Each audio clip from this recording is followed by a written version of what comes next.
nos va a estar hablando Florencia del clima y esta tercera niña, cuáles son las últimas actualizaciones y efectivamente podemos temer que continúe el tiempo seco en Argentina. Sabemos que las reservas de humedad vienen muy justas y lamentablemente si no llueve en el corto plazo, eso va a empezar a poner en jaque la siembra gruesa.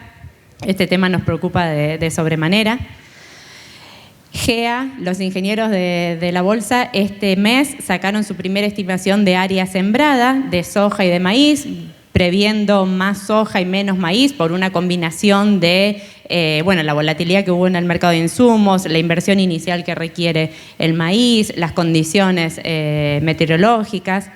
En base a esta estimación de área sembrada y tomando en cuenta un rendimiento tendencial, desde el grupo de economistas y de manera preliminar, tratamos de proyectar cuál puede ser la producción de soja de maíz en Argentina, qué va a pasar con el maíz temprano y con el maíz tardío frente al escenario que se avecina, cuánto puede exportar Argentina en la nueva campaña y cuántos dólares puede dejar la cosecha gruesa para la Argentina en el nuevo año.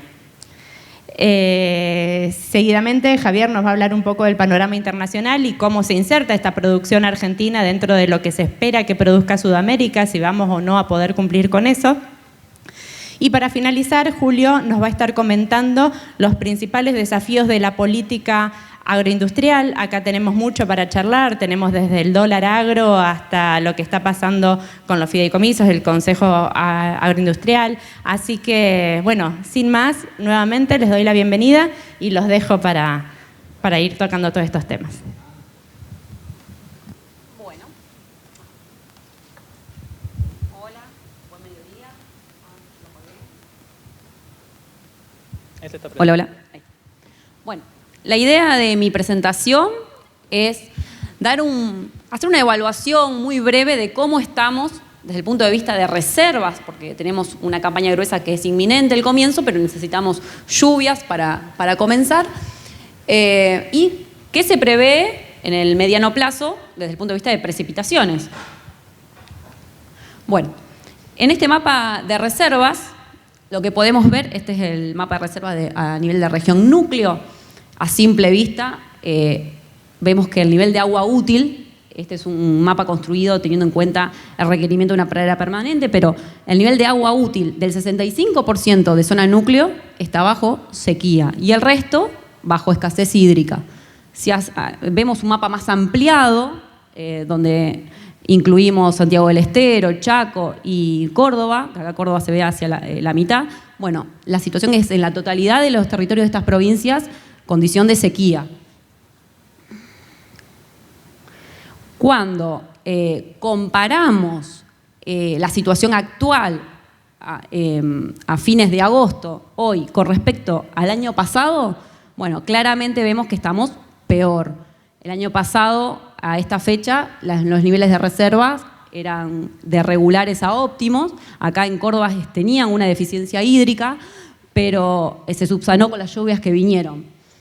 Hoy en día las reservas están escasas, en condición de sequía ya escasas, y las lluvias no acompañan.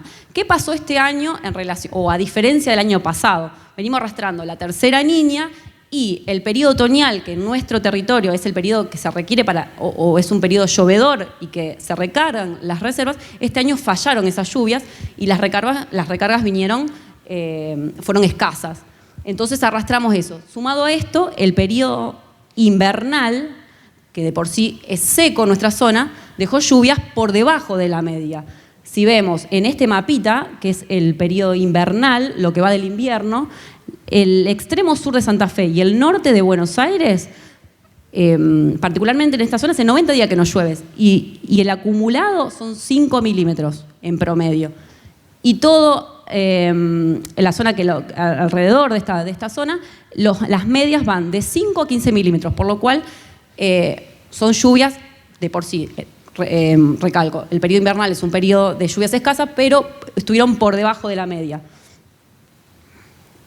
Y podríamos llegar a sumar o haber tenido la chance de sumar algo en la inestabilidad que tuvimos la semana pasada, pero como ven acá, no llovió nada para lo que fue zona núcleo. En el único sector de zona núcleo que hubo algo de precipitaciones de 8 a 10 milímetros fueron el sector que alrededor de Varadero, que tuvieron 8 o 10 milímetros. El resto, las lluvias fueron inferiores al milímetro.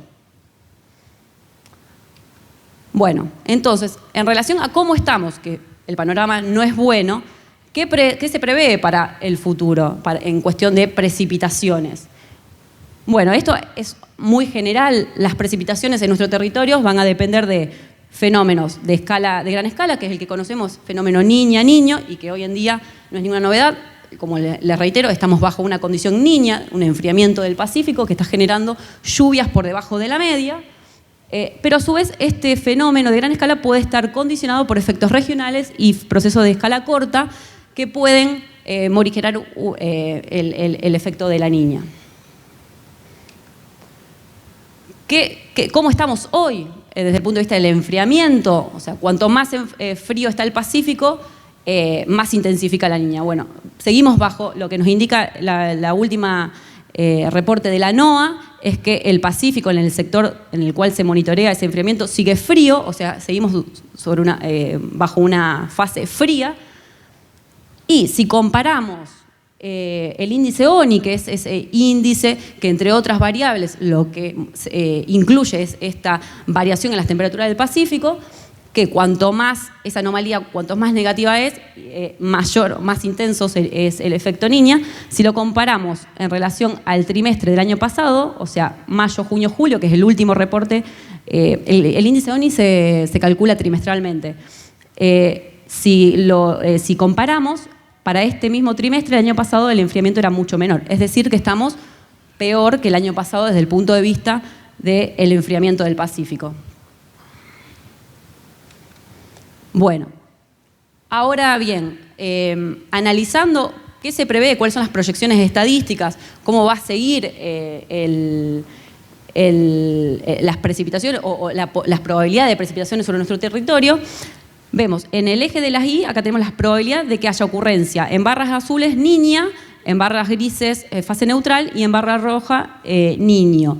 ¿Qué vemos? Para el trimestre mayo, agosto, septiembre, octubre, que es el que estamos transitando, tenemos una alta probabilidad de incidencia de niña, del 62 al 68% de probabilidades.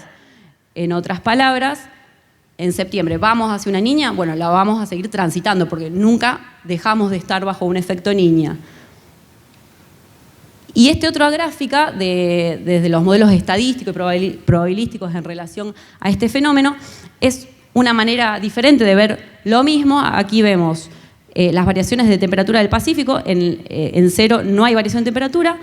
Aquí tenemos anomalías negativas y anomalías positivas. Por debajo indicaría enfriamiento, o sea, fase niña. Si seguimos, nos focalizamos en la línea remarcada en negro, que es el promedio de todos los modelos, indicaría que por octubre, noviembre y diciembre volvería a intensificarse el efecto de la niña por un mayor enfriamiento del Pacífico, o sea, hacia finales del 2022. Periodo que coincide con lo que es periodo crítico de maíz temprano. Entonces, como conclusión, ¿vamos hacia una niña septiembre? Bueno, sí, con el 62 al 68% de probabilidades. El índice ONI se mantendría, el próximo reporte de la NOAA está a comienzo de septiembre, pero la tendencia seguiría siendo la misma, se mantendría en valores niñas hasta el final del 2022. ¿Y cómo va a ser? ¿Moderada, leve o fuerte la niña? Estrictamente no se puede saber cómo va a ser porque, como dijimos, la niña lo que nos da es una probabilidad de ocurrencia de lluvias, que va a estar en un 80% de probabilidades por debajo de la media. Esto puede variar según cómo se den los fenómenos a escala regional y en los fenómenos a escala corta, que podrían llegar o a exacerbar o a disminuir el efecto de la niña. Sin embargo, si comparamos cómo estamos en relación al año pasado, lo que podemos prever es que podría ser un verano similar o peor que el año pasado. Teniendo en cuenta estas proyecciones a escala o a tiempo medio, es que estamos haciendo un seguimiento continuo con asesores y productores de cómo se planifica la campaña gruesa, que es inminente el comienzo, y lo que nos están diciendo es que, teniendo en cuenta la experiencia del año pasado, en la mayoría de los casos, en los casos en que se pueda, la idea es aplicar una estrategia de tipo defensiva. Cuando se quiera hacer maíz temprano, si no hay posibilidad de hacer maíz tardío, se va a hacer apuntando a estabilidad y no a potencial, o sea, ya va a haber ahí una merma, una penalización en lo que es producción, en productividad. Nos dicen que hay productores que son reticentes a maíces tardíos, en otros casos no cierran los márgenes. Entonces, en el caso de hacer maíz temprano, va a ser con menor fertilización, menor densidad de siembra, híbridos más estables y no de potencial. Y bueno, cuando se pueda o no se pueda hacer esto, se va a hacer soja. Tenemos previsto que la soja en zona núcleo aumente en un 11% hasta el día de hoy, y maíz estaría disminuyendo la superficie en un 10% en relación al año pasado. Bueno, eso es todo. Gracias.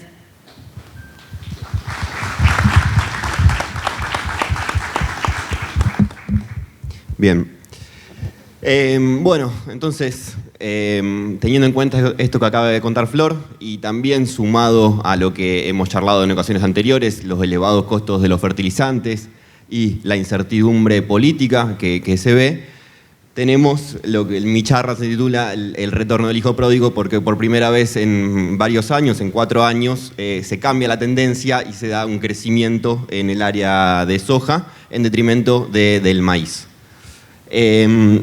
Como ven, el maíz caería cerca de un 8% a nivel nacional. Disculpen. A nivel nacional. Esto, si bien lo que vemos para la campaña actual, la campaña 21-22, es que el gran crecimiento del área fue lo que permitió que no se desplome la producción, porque el rinde de esta campaña terminó siendo a nivel nacional consolidado de cerca de 68 quintales por hectárea, con lo cual estas 51 millones de toneladas que tenemos para este año se explican principalmente por este gran fenomenal crecimiento de área que tuvimos a nivel nacional.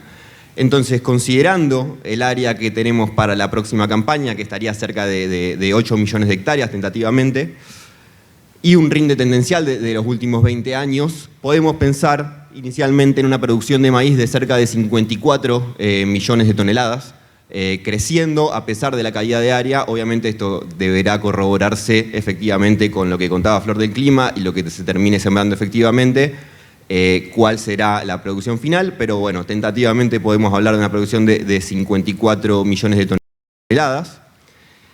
Pensar en esto nos da un panorama de consumo interno estable entre campañas. Este año el consumo interno creció levemente, principalmente explicado por el aumento en la producción de biodiesel y en la molienda húmeda de maíz.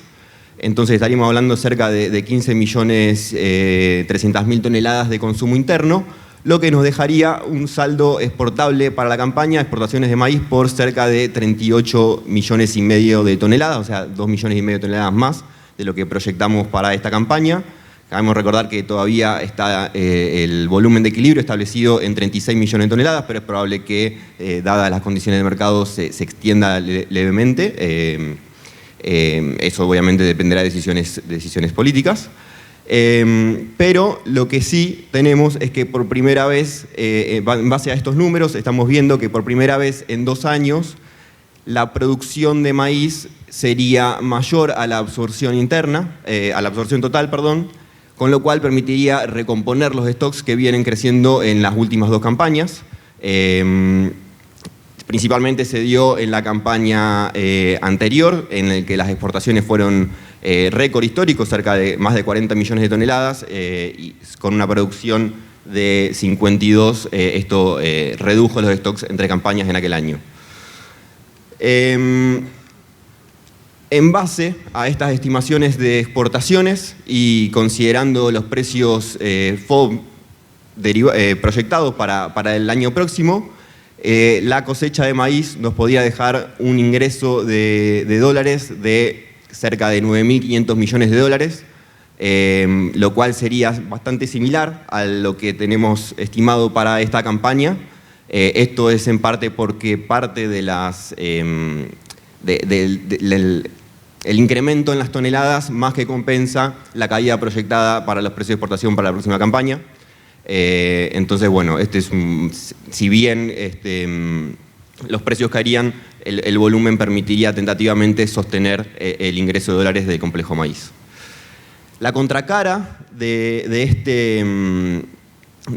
la caída en el área de maíz, por supuesto, es en la subida en el área de soja. Inicialmente se prevé un aumento de 700.000 hectáreas a nivel nacional, pero este número podría corregirse al alza si lo que comentaba Flor efectivamente se efectiviza. Y por lo mismo, considerando que un rinde tendencial de los últimos 20 años, podríamos estar pensando en una producción cerca de 46,5, 47 millones de toneladas para la próxima campaña de soja. Esto sería casi 5 millones de toneladas más de lo que tenemos para este año. Bueno, ahí tenemos que el crecimiento del área es de cerca del 4% a nivel nacional, por lo menos inicialmente.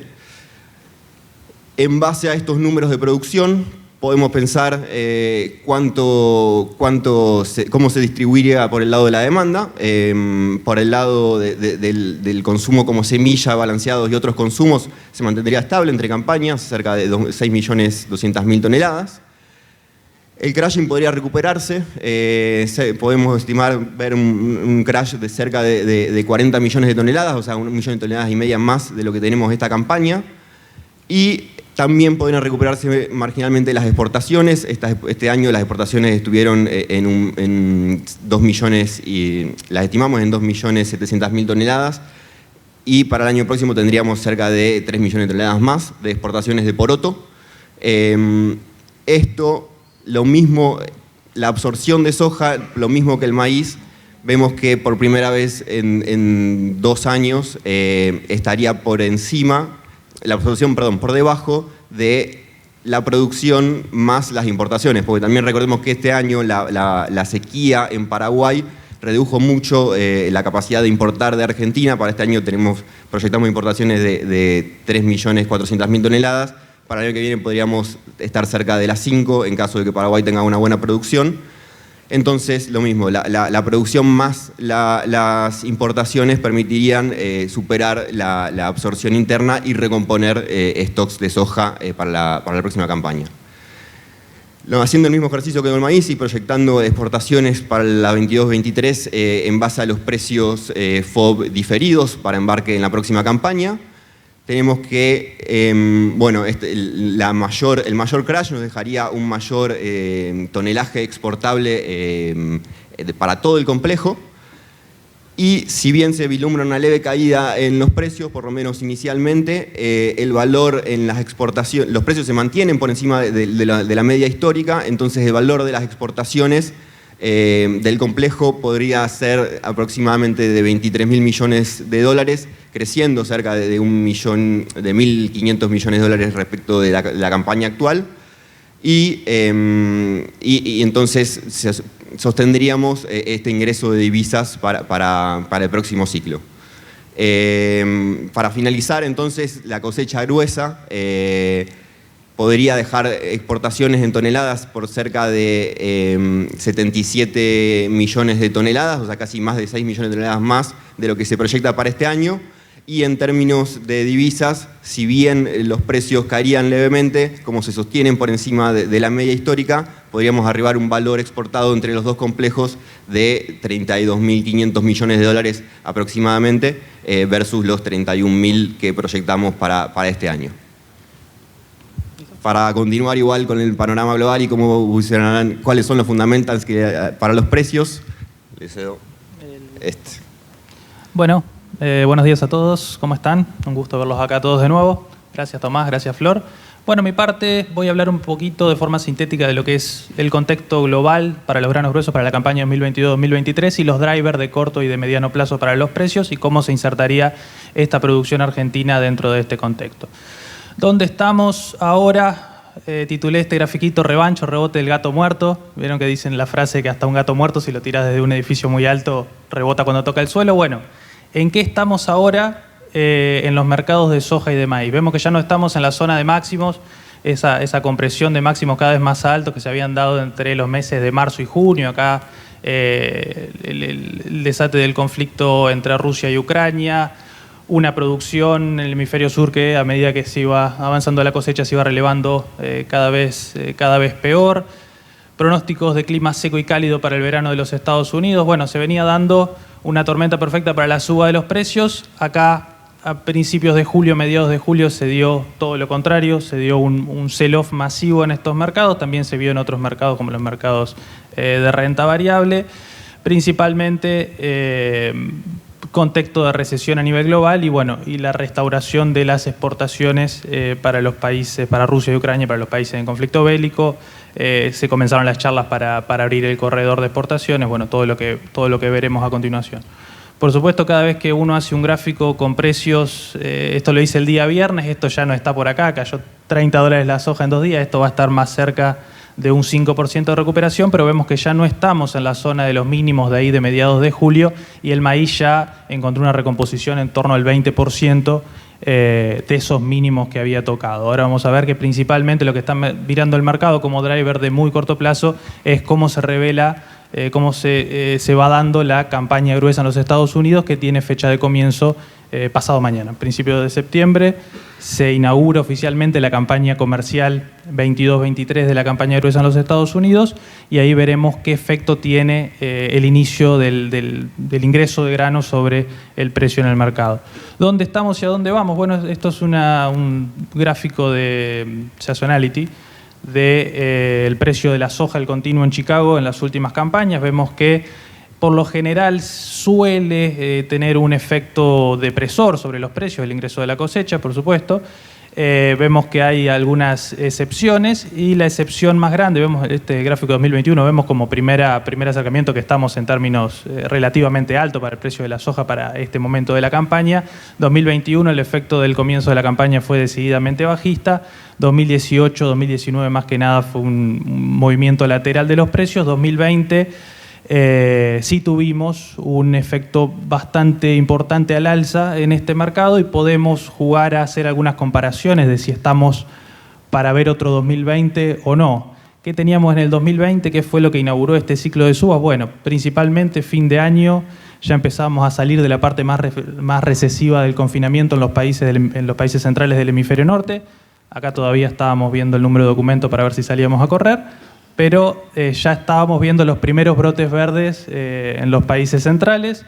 Ya se comenzaba a reactivar la economía y estas subas también se veían en algunos otros mercados. ¿Qué teníamos también? China comprando fuerte en una política de seguridad alimentaria y de recomposición de stocks año 2020. También para cumplir con la fase 1 del acuerdo con los Estados Unidos, China estaba comprando compulsivamente soja y maíz en el mercado.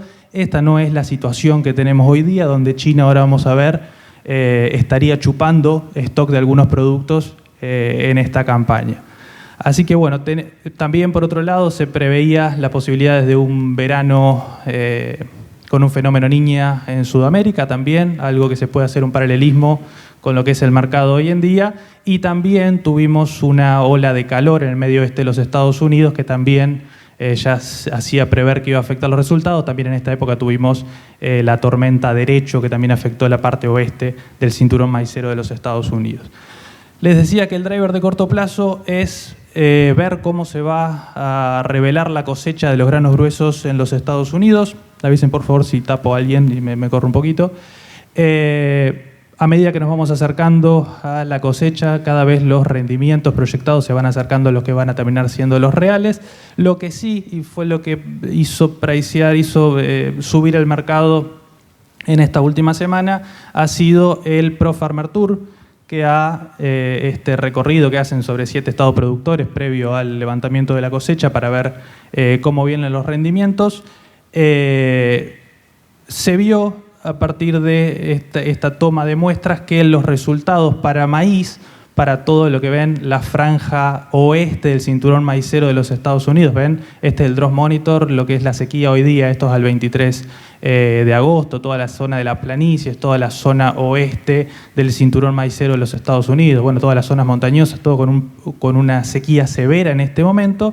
Principalmente para lo que es la zona del cinturón maicero estaría afectando, miren acá los rendimientos del maíz, principalmente para la zona de Nebraska y para Dakota del Sur, que están recortando en torno a 20 bushels por acre, más o menos unos 12 quintales por hectárea, los rendimientos esperados para esta zona, que son el tercer y el quinto productor respectivamente en términos de área en los Estados Unidos de maíz. Entonces, si nosotros llevamos este número acá ya veíamos una producción de maíz en los Estados Unidos resintiéndose entre campañas, principalmente por un rebalanceo en el área desde maíz hacia soja. Si transmitimos esta diferencia de rendimientos entre lo que estaba estimando USDA agosto y lo que está estimando el Pro Farmer Tour a esta semana, estamos hablando de 5 quintales por hectárea, más o menos, de diferencia de rendimiento nacional. Llevado a las 33 millones de hectáreas, nos están hablando de unas 15 millones de toneladas adicionales que se puede llegar a estar recortando en la estimación de producción de los Estados Unidos para la campaña de maíz 2022-2023. Así que el Pro Farmer Tour, este número lo estima en torno a las 350 millones de toneladas. Es probable que veamos algún ajuste en el informe de oferta y demanda mundial del mes de septiembre. ¿Cómo se encuentra parado Estados Unidos de cara al comienzo inminente de su campaña comercial? Bueno, vemos que la comercialización de soja viene bastante bien, viene acompasada con lo que fueron los años pasados. Lo que sí vemos es una retracción muy importante. Estamos hablando de casi un tercio de las exportaciones que se llevaban en el 2021 destinadas exclusivamente a China. Esto lo que decíamos recién, lo identificamos como un factor alcista para el mercado, esta posibilidad de recorte en la producción. Esto es decididamente un factor bajista.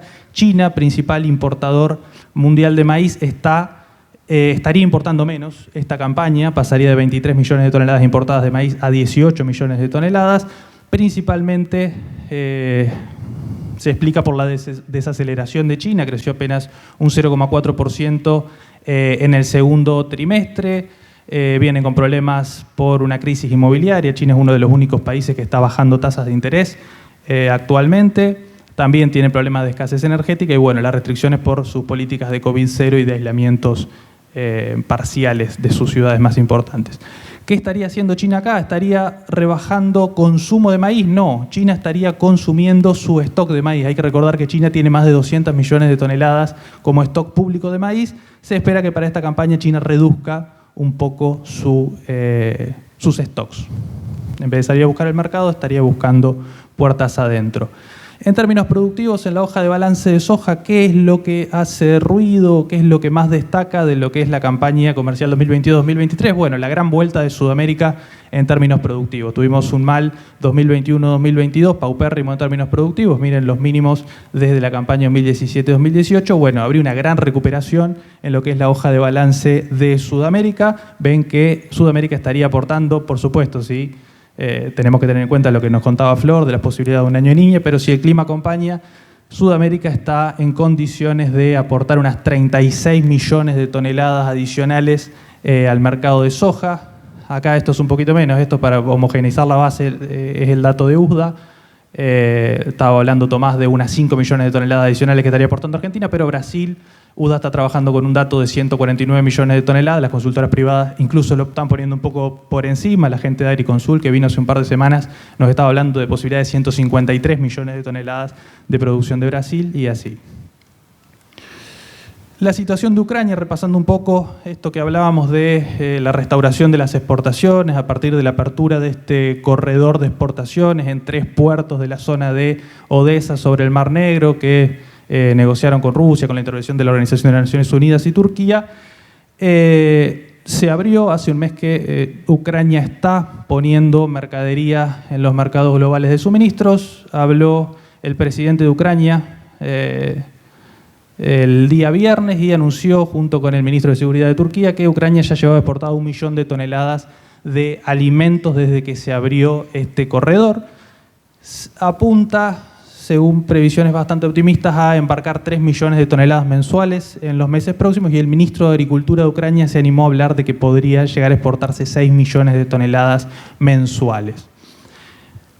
Ahora hay que preguntarse si tiene Ucrania grano para aportar al mercado, es decir, si esta reinstauración de las posibilidades de exportar su producto interno de verdad va a repercutir en un alivio en la tensión en la cadena global de suministros. Bueno, la producción de Ucrania estaría cayendo monumentalmente de una campaña a la otra. Estamos hablando de la campaña 21-22 que se producieron 86 millones de toneladas de granos en general, estamos hablando de 50 millones de toneladas de grano para la 22-23. Vean principalmente En el mercado de maíz, estos son datos oficiales, estarían produciendo entre 25 y 27 millones de toneladas, casi un 50% por debajo de lo que se produjo la campaña pasada. Acá lo ven en las estimaciones de exportaciones, estaría exportando la mitad de lo que pudo exportar en la campaña 2021-2022. Así que por más que Ucrania está metiendo su excedente al mercado, a pesar de que se está de nuevo rearmando la cadena de exportaciones en ese país, la verdad que tiene mucho menos para aportar al mercado en términos productivos. Para ir cerrando y repasando un poco lo que les decía, vemos las hojas de balance, cómo quedan a nivel mundial para el maíz y para la soja. Vemos una producción cayendo en maíz, esto es Ucrania y es Estados Unidos, principalmente esta caída, pero un consumo sumamente chato que prácticamente no variaría entre años, principalmente por un estancamiento en lo que es la demanda para engorde, el engorde de animales, el principal uso de la producción de maíz a nivel mundial, se mantendría estancado. Con esta caída de la producción se resentirían levemente los stocks finales. Si a esto le agregamos esa potencial caída de 15 millones de toneladas más de la producción de Estados Unidos, ahí sí capaz estaríamos en un panorama un poquito más ajustado, acercándonos a lo que fue la 2021 y marcando mínimos desde quizás la 14-15. Pero bueno, hay que ver si se hace ese pasaje y si no se hace algún otro ajuste en lo que es la hoja de balance por el lado de la demanda. Por el lado de la soja vemos también un gran crecimiento en lo que es la estimación de stock. Principalmente esto es el incremento en la producción sudamericana que se espera, esas 36 millones de toneladas adicionales que se tirarían al mercado. También se prevé un crecimiento por el lado de la demanda, que es principalmente una suba para la demanda de crushing, principalmente por el lado de China. Por último, y para sacarnos un lado de lo que son los fundamentales estrictamente del mercado de granos, estamos en un contexto global en el que se fortalece cada vez más el dólar a nivel global. Estamos con el índice dólar en máximos en 20 años en la actualidad. Ustedes saben que generalmente hay una correlación inversa entre lo que es la fortaleza del dólar y los precios de los commodities agrícolas. Ya desde principio de año ha venido elevando la tasa de referencia a la Fed, ya estamos en un rango de 2,25 a 2,50 en su tasa de referencia y se espera que en la reunión de septiembre se endurezca aún más. El mercado cada vez está priceando más en los precios de los bonos una suba potencial de 3/4 de punto en lo que es la tasa de referencia de la Fed. Y por último, como factor bajista también, Estados Unidos ya está en recesión técnica, 2 trimestres consecutivos a la baja, Estados Unidos está en recesión y cada vez se pricea más que la Unión Europea, ya para la encuesta que realiza Bloomberg a operadores para el mes de agosto, más del 50%, se le asigna más de un 50% de posibilidades de que la eurozona entre en recesión en los próximos 12 meses. Bueno, muchas gracias.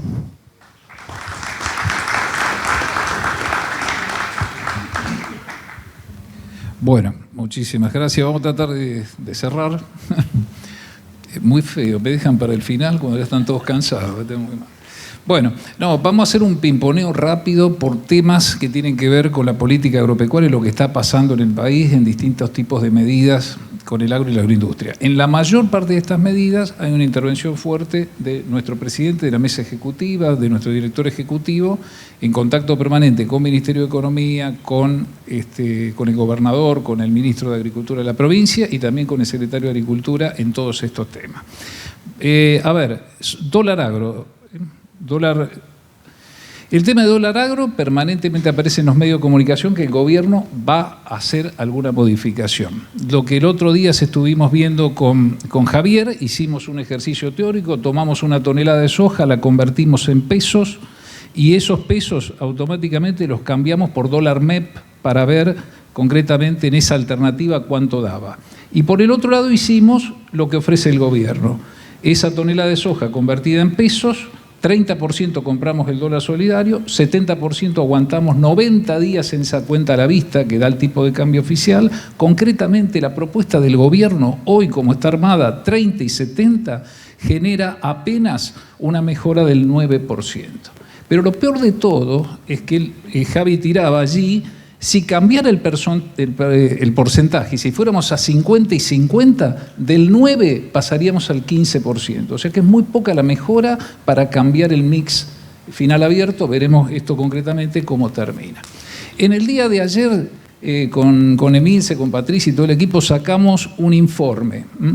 ¿Qué es lo que tratábamos de ver concretamente acá? Bueno, a ver, del precio cámara en dólares, si lo convertimos a pesos y posteriormente compramos dólar billete también en el dólar MEP, vemos que del precio cámara en soja el productor hoy está recibiendo el 46% en dólares. Esto es el efecto de la brecha cambiaria y es el motivo por lo cual muchos productores no venden. Y en el mismo informe sacamos esto. ¿Qué dijimos? A ver, si no existieran las retenciones y el precio FOB de la soja fuera el precio FOB menos los gastos portuarios, o sea, $582, hoy, si cambiamos los pesos a dólar MEP, estamos recibiendo 177. O sea, el efecto combinado de tener retenciones y brecha cambiaria implica que estemos recibiendo el 30% del precio de exportación descontado los gastos portuarios que tienen, lógicamente, los exportadores. Estos documentos se ponen a disposición del gobierno, la Bolsa los envía, y es parte de la discusión y del debate que se está manejando. Bueno, Consejo Agroindustrial Argentino, el proyecto de ley. Hoy en el Congreso, dos fuerzas políticas. Por un lado, Marcelo Casareto por Frente de Todos. Por el otro lado está Ricardo Burjaile. Negociaciones para tratar de sacar esta ley, pero a su vez de modificar ciertas cosas que tiene la ley y que no benefician a los productores y a la agroindustria. Rápidamente, para no aburrirlos, los beneficios son eso que ustedes ven ahí. Amortización acelerada para los bienes de uso, la devolución del IVA para cerdos y pollos, que hay un problema ahí con el IVA, concretamente porque ellos venden al 10,5% y tienen todos los costos al 21%. Hay una cuestión con el IVA de las inversiones que tienen que reintegrar. Hay medidas también para los gastos en semillas, fertilizantes y para los gastos de sanidad. Aquel que haga gastos va a poder tener un certificado de crédito fiscal y ese certificado de crédito fiscal lo va a poder usar para pagar menos impuestos a las ganancias. Va a haber cambios en la evaluación de la invernada para que no se pague impuesto a las ganancias mientras está engordando y se pague recién cuando se venda el producto. Y fideicomiso financiero, que esta semana con la fiduciaria estuvimos enviándole a los legisladores un texto porque se quedan los fideicomisos que son agropecuarios afuera. Bueno, a ver, concretamente, la ley estaba definida en 5 años de plazo, o sea, los beneficios eran 5 años. Se está tratando de gestionar de que vaya a 10 con una prórroga de 10 años. Ese es uno de los cambios. El otro tema es que hay una enorme cantidad de requisitos que tienen que cumplir productores y la agroindustria. Tienen que mostrar más ventas, tienen que mostrar mayor cantidad de empleo. Bueno, todo eso se está analizando para tratar de flexibilizarlo y que sea mucho más, para que más productores y más empresas puedan acceder a estos beneficios. Caso contrario, si las exigencias son muy altas, se van a quedar afuera. En la amortización acelerada de bienes de uso, acá trabajó mucho Enrique Lingua, del lado de la Bolsa, en todo el diseño. El gobierno, lo que Martín Guzmán y su equipo había definido era esto que ustedes tienen ahí. Ustedes compran una máquina, un equipo, pueden amortizarla en 3 años si sale la ley. Lo que se está buscando es bajar a 1 o a 2 años. El primer bloque que ustedes tienen allá son todos equipos nacionales. El segundo bloque a 4 años son equipos importados.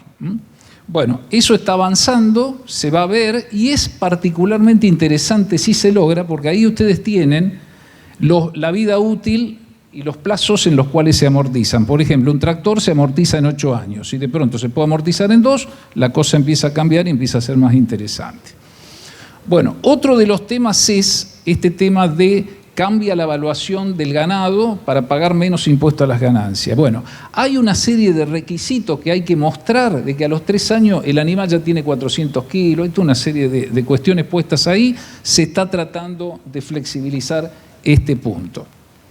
Y después está lo que tiene que ver con semilla fiscalizada, con fertilizantes y con gastos de genética, que es lo que les comenté antes, se le va a dar un certificado de crédito fiscal, pero a ver, si ustedes gastan 10 pesos, 5 pesos van a poder utilizar para pagar menos impuestos a las ganancias, pero eso no puede ser mayor al 50% de lo que les correspondería pagar por el impuesto. Eso es lo que dice concretamente la norma. También se está buscando que en todas las exigencias que se le obligarían a los productores y a las empresas, tratar de flexibilizarlo. Pero el mayor problema de todos, a nuestro juicio, es esto. Esta ley tiene un cupo fiscal. O sea, los beneficios sumados no pueden superar a un cupo fiscal. Y ahí había quedado sin definir la cuestión del cupo, y lo que se está planteando es la posibilidad de definir un porcentaje de las exportaciones del año anterior, de las exportaciones de producto primario. La cuestión es que algún cálculo que tiramos, pero hay que tomarlo con pinza porque todavía no está definido qué porcentaje es ni mucho menos, podría dar un beneficio del orden de los 760, 800 millones de dólares. No es una cifra tan elevada, pero no podemos, son cifras preliminares, todavía no está definido el porcentaje, se conversa sobre el porcentaje y habrá que ver finalmente. Este es el tema clave, porque si el cupo es muy chico, pocos van a poder acceder a los beneficios. Bueno, rapidito, fideicomiso. ¿Se acuerdan que teníamos un fideicomiso que buscaba bajarle el precio a los fideos, al pollo y a la harina de trigo de 1 kilo? ¿Qué pasó con ese fideicomiso? Se agotó. 25 millones de dólares se agotó y pasó al otro fideicomiso que es el FETA. Este es el que se generó cuando le sacaron el diferencial arancelario y el 2% de los derechos de exportación de harina de soja, aceite de soja y el 1% de biodiesel se mandó a un fondo, y este fondo trataba de bajarle el precio a la bolsa de harina de 25 kilos. ¿Cuál es la información? Son 400 millones de dólares aproximadamente. ¿Cuál es la información que está girando? Hoy hay 20 empresas que accedieron a esto, es el 45% de la molienda en Argentina. Los que están afuera, a las puteadas, discúlpenme la expresión, porque la realidad es no pueden de ninguna manera vender con los precios de los que están adentro. Aparentemente, por medios periodísticos hoy, esto quedaría sin efecto, el FETA, y lo que se pasaría es a subsidiar a los panaderos. Los panaderos son entre 33.000 y 35.000 en todo el país. Se desconoce cómo va a ser, si va a ser acreditación en CBU, si van a tener que mostrar la factura de compra de la harina. No hay un desconocimiento, pero bueno, este es el estado de situación. Tema biocombustible. Bueno, mesa ejecutiva, nuestro presidente permanente gestión han tenido con esto. Por ley tenemos el corte en el 5. El gobierno lo había llevado al 7,5 y le agregó 5 más. Pero esto vencía el 16 de agosto. El 16 de agosto, el 24 de agosto sale la nueva secretaria de Energía y avisa, vamos a prorrogar el 12,5. Pedido de la Bolsa, pedido de Carvío, pedido de todas las entidades. El problema es que todavía no está en el boletín oficial el decreto. Hay que esperar a ver qué pasa. Hasta hoy a la mañana el decreto todavía no había salido. Y por último, carne vacuna. Esto es un trabajo de Alberto Lugones, uno de nuestros investigadores que está allá. Él hizo el análisis en la última columna de cómo cayó la producción y las exportaciones en un año de restricciones. Cuando se fueron aplicando todas las medidas a las carnes, bueno, fíjense que hay una caída en las exportaciones de casi 150.000 toneladas y en la producción. Bueno, ¿qué es lo que decidió el gobierno ayer? Para finalizar, ampliar un 15% el cupo de exportación. Esas 700.000 toneladas está conformada por carne kosher, Hilton, etc. Y hay un cupo de 30.000 toneladas. Ese cupo de 30.000 toneladas mensuales se ampliaría a 34.500.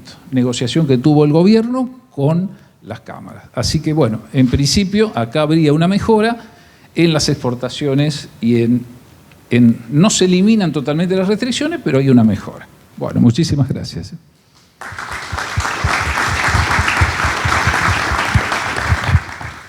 Bueno, muchas gracias a todos. Como vemos, los desafíos son varios. La Bolsa siempre está tratando de impulsar algunos de los cambios que pueden mejorar las condiciones para hacer negocios. Sin embargo, bueno, tenemos lo del clima, tenemos varios temas que nos preocupan para el corto plazo, donde es más difícil poder tener injerencia, por supuesto. Hoy por hoy lo que más queríamos mostrar desde el equipo son, bueno, lo que está viendo el mundo. Si bien uno querría poder saber cuál va a ser el rinde exacto de nuestra próxima producción, pensemos que no está todavía ni sembrada y por eso todo el mundo trabaja con índices estadísticos, con medias tendenciales, con rindes tendenciales. A partir de acá es que se hacen estas estimaciones preliminares de cuánto más va a aportar Sudamérica, y lo importante es saber dónde se para hoy el mercado, porque el mercado trata de adelantarse a lo que va a pasar. Apenas esto cambie, los movimientos que podemos llegar a ver en los precios van a ser muy importantes. Y bueno, y no dejar de lado esta cuestión que resaltaba muy bien Florencia respecto de que en principio este efecto niña dura hasta fin del 2022. Eso dejaría fuera la etapa crítica de la soja, pero bueno, hay que ver, por supuesto, a medida que va pasando el tiempo, qué pasa para el verano próximo. Y también, más allá de cuánto sea la producción total de los granos, me parecía muy interesante que explique esta decisión de volcarse más al maíz tardío por los efectos que va a tener eso sobre la comercialización de granos en nuestra zona, sobre el ingreso de camiones, etcétera. Así que, bueno, hay muchos datos para sacarle jugo. Si quieren cerrar, podemos hacer, si les parece bien, alguien tiene alguna pregunta, y si no, ya nos vamos a compartir un agape. Sí, Julio.